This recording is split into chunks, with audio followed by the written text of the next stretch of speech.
ભરૂચ લોકસભા બેઠક જ્યાં કોંગ્રેસ પોતાનો ઉમેદવાર ઉભો ન રાખી આમ આદમી પાર્ટીને ટેકો આપે તેવી પૂરેપૂરી શક્યતા છે। જો કે ભરૂચ બેઠક પર આમ આદમી પાર્ટી સાથેના ગઠબંધનને લઈ સ્વર્ગસ્થ અહેમદ પટેલનો પરિવાર નારાજ છે।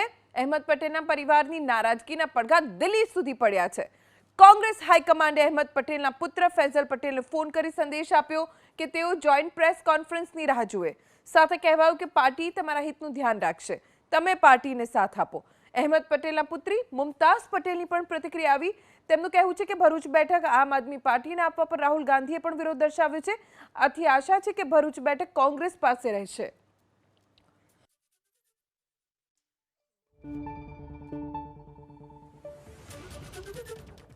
મોડી રાત્રે ફૈઝલ પટેલે સોશિયલ મીડિયા પ્લેટફોર્મ એક્સ ઉપર પોસ્ટ કરી પોતે ચૂંટણી લડવા માટે અડગ હોવાના સંકેત આપ્યા।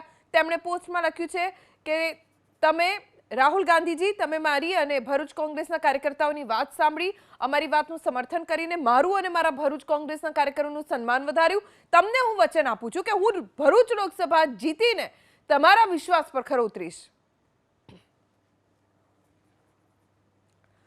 ભરૂચ બેઠક એટલા માટે મહત્વની છે કારણ કે એક સમયના કોંગ્રેસના દિગ્ગજ નેતા અને ગાંધી પરિવારના ખૂબ જ નજીકના મનાતા અહેમદ પટેલનો આ વિસ્તાર છે। અહેમદ પટેલ આ વિસ્તારમાં રહ્યા છે, મોટા થયા છે, ત્યાં તેમની પકડ મજબૂત છે। કોંગ્રેસના અહેમદ પટેલ જ્યારે તેમનું નિધન થયું ત્યારબાદ હવે આ બેઠક ઉપર તેમના પુત્રને ટિકિટ મળે તેવી આશા ભરૂચ કોંગ્રેસના કાર્યકર્તા અને નેતાઓને છે।